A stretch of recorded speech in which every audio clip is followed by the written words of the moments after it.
తిరుమల శ్రీవారి ఉత్సవమూర్తుల పరిరక్షణ కోసం ప్రతి ఏటా నిర్వహించే జ్యేష్ఠాభిషేకం నిర్వహణకు టీటీడీ ఏర్పాట్లు చేసింది. జ్యేష్ఠ మాసంలో జ్యేష్ఠ నక్షత్రంతో ముగిసే విధంగా 3 రోజుల పాటు ఈ ఉత్సవాన్ని నిర్వహిస్తారు. శుక్రవారం నుండి ప్రారంభమయ్యే ఈ ఉత్సవాల నేపథ్యంలో 28వ తేదీన శ్రీవారి ఆలయంలో ఆర్జిత సేవలు రద్దు చేసింది టీటీడీ. ప్రపంచ ప్రఖ్యాతిగాంచిన తిరుమలేశునికి నిత్యం నిత్యోత్సవాలు, ప్రతి వారం వారోత్సవాలు, ప్రతి మాసం మాసోత్సవాలు నిర్వహిస్తారు.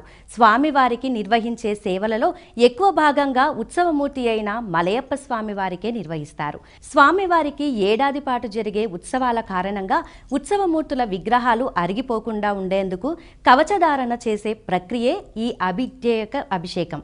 1980 నుండి కూడా విగ్రహాలు అరుగుదల జరగకుండా ఈ కార్యక్రమాన్ని ప్రతి సంవత్సరం నిర్వహిస్తోంది టీటీడీ. ముందుగా స్వామి అమ్మవార్లను కళ్యాణోత్సవ మండపంలో కొలువుదీర్చి ఆవాహనం, నవగ్రహ పూజ, కలశారాధన, హోమం నిర్వహిస్తారు అర్చకులు. అనంతరం ఉత్సవమూర్తుల్లోని దేవతామూర్తులను కలశంలోకి ఆవాహనం చేసి శ్రీదేవి భూదేవి సమేత మలయప్ప స్వామి వారి పంచలోహ కవచాలను సడలింపు చేస్తారు. ఈ సందర్భంగా స్వామి అమ్మవార్లకు స్నపన తిరుమంజనం నిర్వహించడం ఆనవాయితీ. ఆ తరువాత స్వామివారికి వజ్ర కవచ ధారణ చేస్తారు.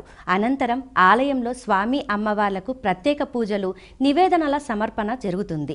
రెండో రోజు స్వామివారికి ప్రత్యేక పూజల అనంతరం ముత్యాల కవచంతో అలంకరిస్తారు. స్వామి అమ్మవార్లకు సడలింపు చేసిన కవచాలను మరమ్మతులు చేసి వాటిని 3వ రోజు ధారణ చేయడంతో ఈ అభిషేకం పరిసమాప్తం అవుతుంది. ఇక ఏడాది పొడవునా స్వామివారు స్వర్ణ కవచంలోనే భక్తులకు దర్శనమిస్తారు. తిరిగి వచ్చే ఏడాది జ్యేష్ఠాభిషేకం రోజున స్వామివారికి స్వర్ణ కవచాన్ని తొలగిస్తారు.